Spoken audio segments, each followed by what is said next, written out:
You got your wish. You're mine now, doll. In this episode, I'm going to review Bride of Chucky. This is the rom-com with a slasher twist. Still, the question remains, does the little Lakeshore Strangler know how to show a girl a good time? Thank you for clicking on my video. You didn't have to do that, but I appreciate that you did.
Hello world! I'm Chris Whitey, aka Mr. FLIXTER, and I'm here to talk motion pictures.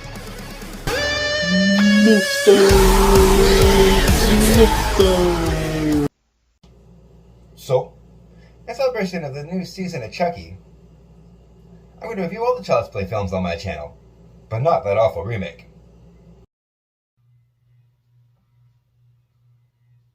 We're going to talk about the remake on this channel. Promises, promises.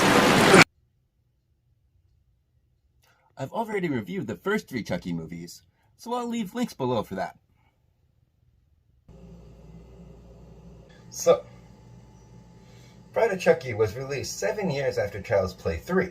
When a franchise reaches its 4th film, things usually get reinvented in order to shake things up. You gotta keep it different after all. You gotta find ways to keep things fresh. It's now a film critic extraordinaire. Welcome to our spoiler review. But first, I have an announcement. I'm jumping for joy because Chucky's getting meowied. They say love is blind, but this marriage is a real eye-opener. Meow! Directed by Ronnie Yu, this film is full of unique camera angles, along with fun, rapid camera movements. The lighting is another perk. It's got this blue hue throughout, and it's very effective. What a perfect way to introduce Tiffany Valentine, the titular character. She immediately establishes herself as someone who enjoys Cardi's candy just as much as Chucky, if not more. Her first few scenes give just enough exposition to paint a vivid picture of how she comes into play. When Tiff notices Chucky is missing after her voodoo ritual, it simply screams classic Child's Play. We know he's in the room, but where? She sends the Damien character to fetch her lipstick on his knees like a dog. That's when Charlotte the Tarantula falls on his face for a great fake-out jump scare. It makes his real jump scare even more effective when he appears right next to Tiff. It's an excellent example of building atmosphere and suspense. The animatronics are the best in the franchise so far, too. The dolls show even more emotion than ever before. It's uncanny, the way they convey these emotions. It's so believable. Tiff's death scene in the bathtub and watching The Bride of Frankenstein is an iconic origin story of epic proportions. Ironically, the title character is resurrected by electricity in that film. This scene is beautifully shot from extreme angles, using strobe lights and bubbles for this whimsical sense of spectacle. I also like the scene with the thieving couple, Russ and Diane, in the waterbed while Tiffany's lurking around. Their death scene is also gorgeously shot. The way the shards of glass fall on top of the waterbed and the explosion of carnage. Chucky's reaction to this is hilarious.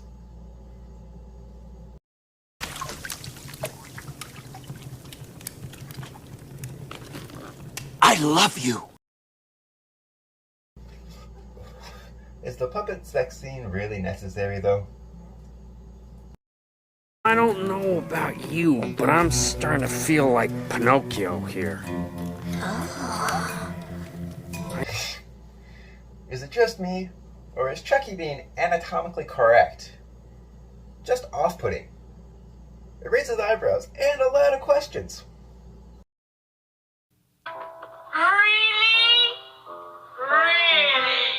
So, the cemetery that they use in the final scene is a great set piece. The filmmakers use forced perspective to their advantage, shooting the shovel fight scene sequence from above. And a great example of movie magic. A little bit later on, the shot of the Chucky doll being face to face with Charles Lee Ray's corpse is fantastic. The film ends in a great way too, segueing into the next flick nicely, with the final jump scare introducing the seed of Chucky. Everything about this final scene works very well, from the lighting, to the choreography, to the way Chucky's discovered. What a fabulous way to end the film. Hello, world. It's Madame Matinee. Honestly, darling, marriage is like murder. It's loud, it's messy, and it can get you 25 to life. Written by Don Mancini, the script is full of innovative connections to keep continuity intact with the prior flicks. For example, this is the first film that isn't about Andy, but he's referenced in the opening credits. The date on Tiff's newspaper clippings and the date of death on Charles Lee Ray's tombstone is November 9th, 1988, the release date of the original Child's Play movie.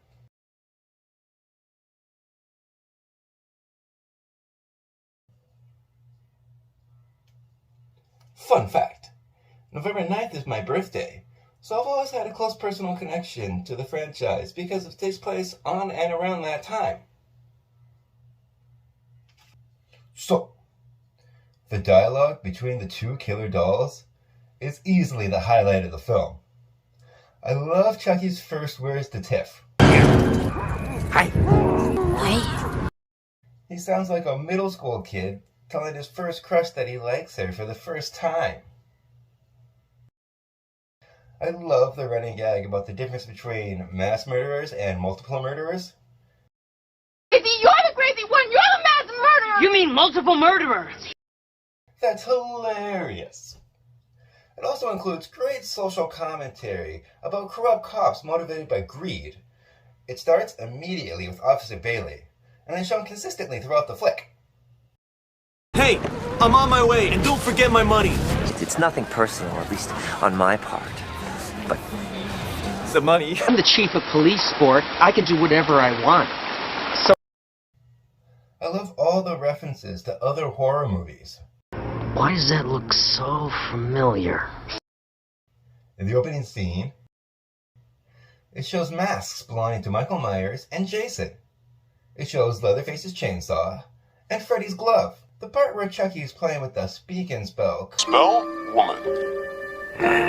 could be a reference to Texas Chainsaw Massacre 3, when Leatherface is playing with a similar electronic word game. What is it?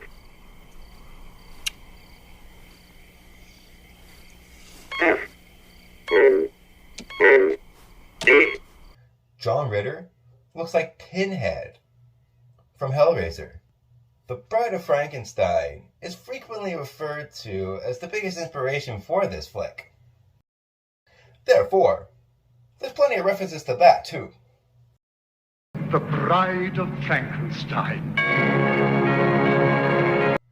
Chucky is stitched together because of his fate in part 3. His look is reminiscent of Frankenstein. I wonder why.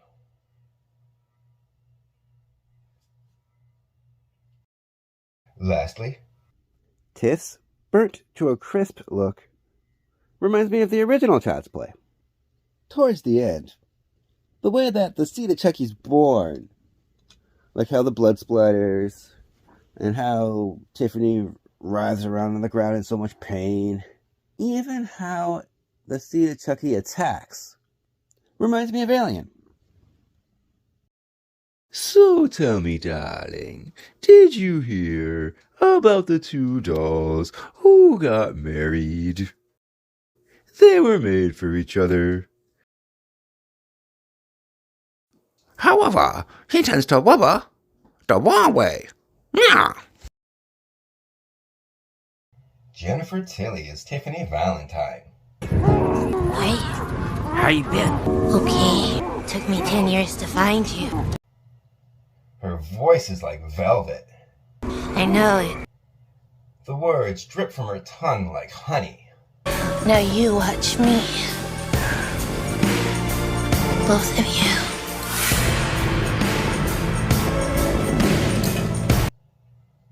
The way Tiff laughs, giggles, and answers the news reports about her murders while she's in the bathtub perfectly characterizes how crazy she really is.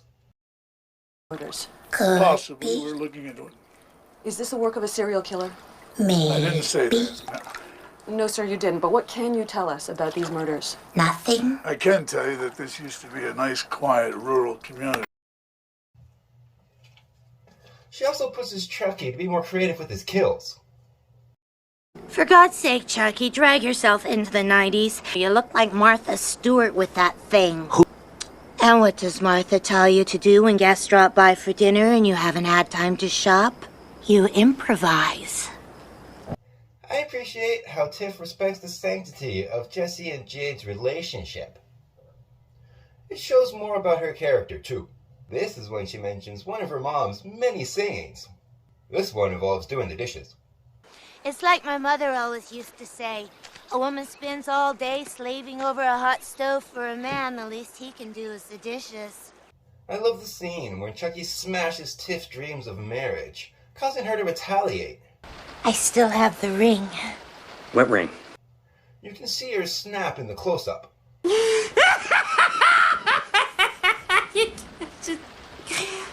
You'll never change. The hell was I thinking? I have no issues with Chucky being tickled, because Tiff is deliberately doing an act of derision to diminish him, right before she stuffs him into the playpen. Is he?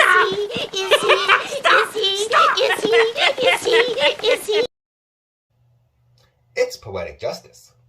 It's really sad, too, because you can see how Tiff is truly hurt by his rejection. This speaks volumes about her character, too. She's the lost, hopeless romantic who wears her heart on her sleeve. I think it's ironic how Chucky puts Tiff's soul in the doll that she bought to mock him. He even uses the ring belonging to the doll to escape. When Jesse picks them up a bit later on, I love how Chucky tells Tiff to act casual, and she ends up striking a dramatic pose. That's hilarious. I noticed Tiff watching fondly as Jesse talks about running away with Jade. She even commented on how it's so romantic. Oh, that's so romantic. I give him 6 months. I feel especially bad for Tiff when Jesse grabs her by the hair and chases after Chucky to save Jade.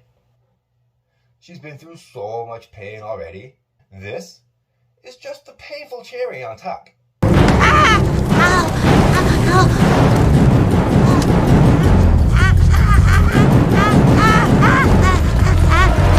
Brad Dourif returns as Chucky. His iconic voice drives the film.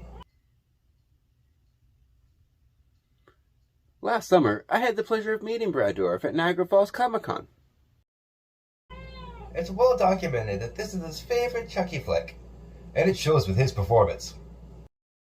What was your favorite movie to film out of the Child's Play series?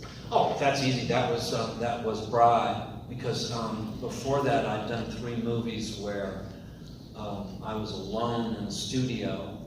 You know, sometimes big studio, and just me, the mic, and a voice from beyond telling me sort of what to do. It was lonely, and I would do that for 2 or 3 days, and then suddenly I got to work with Jennifer, and we were glass booths, and we were kind of faking sex through them.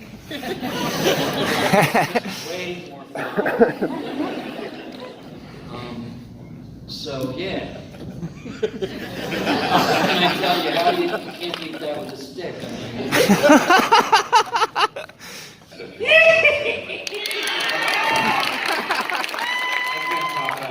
These movies wouldn't be the same with Brad Dourif at this point. I'm so glad he keeps returning. In fact, if it was a movie, it would take 3 or 4 sequels just to do it justice.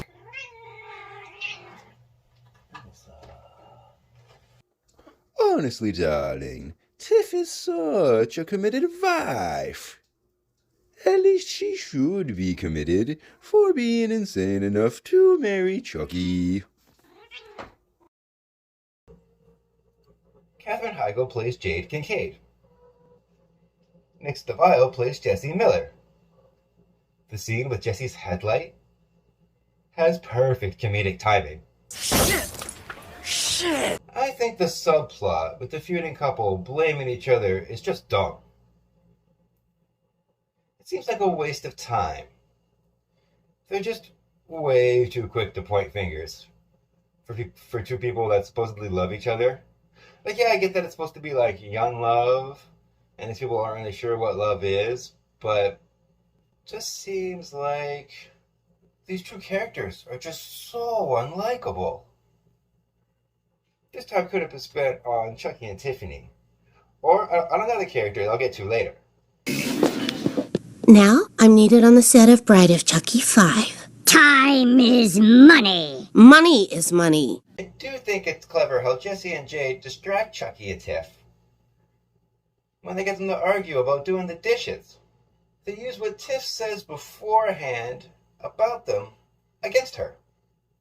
If I had known that marriage was such a great gig, I would have never have waited this long to tie a knot. On the other hand, she's not much of a housekeeper, is she? You were nice enough to cook for him. The least he could do is wash a dish. It shows how unhinged Chucky and Tiff truly are. Take it from me, honey. Plastic is no substitute for a nice hunk of wood. Easily being pushed over the edge. Any guy would need a hunk of plastic, probably battery operated, to get a reaction out of you in bed. However, Jesse taking a knife for Jade towards the end shows how much he truly loves her. But boy, do I wish I could do this to them. Some people need it. I'm a peacock, Captain. You gotta let me fly on this one. You know what, Terry? Let's just settle this. Peacocks don't fly. They fly a little. They get a real running About start. as much as a penguin. Gordon Michael Wolvet plays David Collins. I also loved him in Andromeda. He's the character I was talking about. I think the film should have focused more on him, and Jesse and Jade should have been the side characters. He's the most underrated, understanding, logical character in the film. Anyway, the thing that struck me was how sure you both sounded. And to me, that meant one of 3 things. One of you is lying, both of you are wacko, or both of you are wrong. He's such a good friend. Add to that the fact that I know you both better than anybody else, and I've never seen either of you so much as heard a fly. Because of his agency and conviction to his other friends. And I've concluded that what we have here is a terrible misunderstanding. Too bad he's unceremoniously killed off. Did David really have to die? Pooh, something really stinks in here. It's not even done by the killer dolls. Instead, it's done Final Destination style. Nobody move! Oh, God! WTF? John Ritter has such a good performance as the despicable Chief Warren Kincaid. May he rest in peace. Let's just have a little moment of silence for John Ritter, shall we?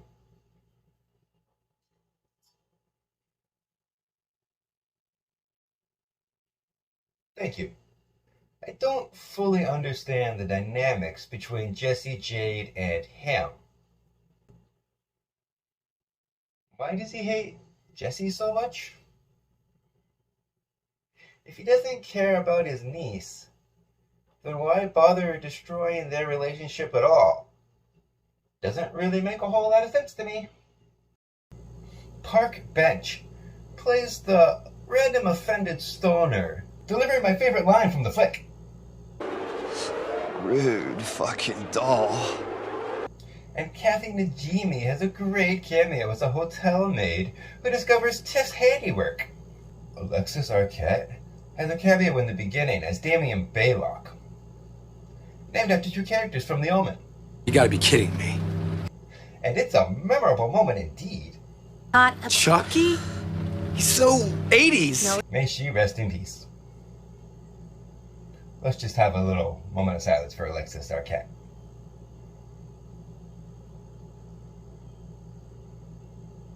Thank you.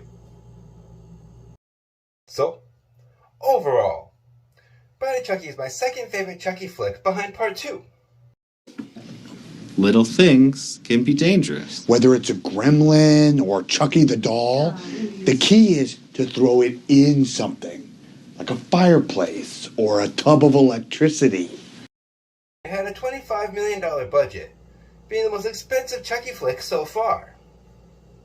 It came in second place in the box office on its opening weekend, behind Practical Magic.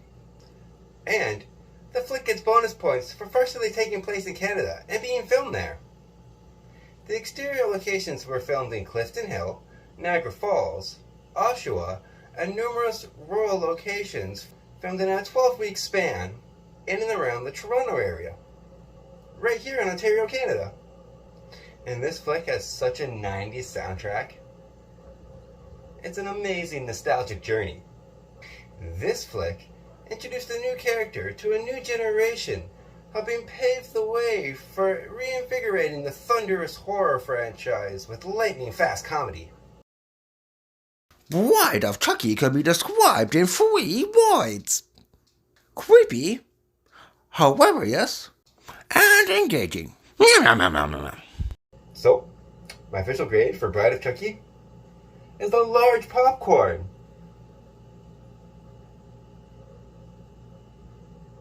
Yes. Honestly, darling, thank you so much for watching. Goodbye. And remember, all the good guys are either gay, taken, or serial killers.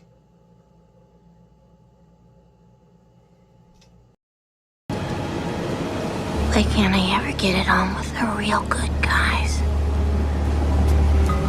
Did you know that I'm a film critic for HorrorBuzz.com? You can read my reviews on their website, and I make frequent appearances on their YouTube channel, HorrorBuzz Live, so I'll leave links below for that too. You should check it out when you get a chance.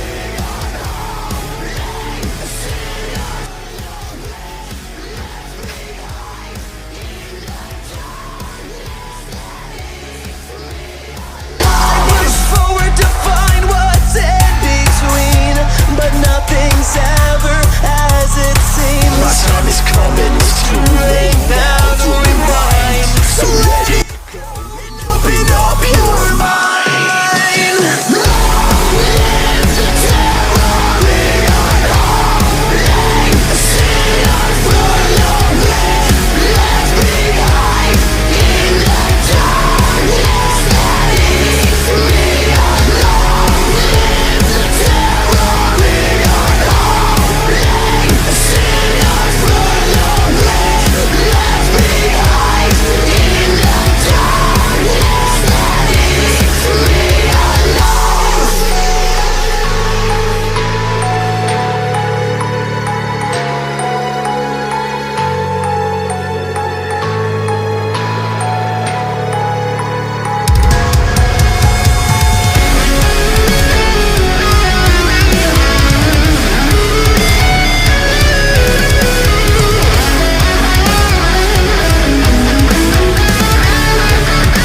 real soon.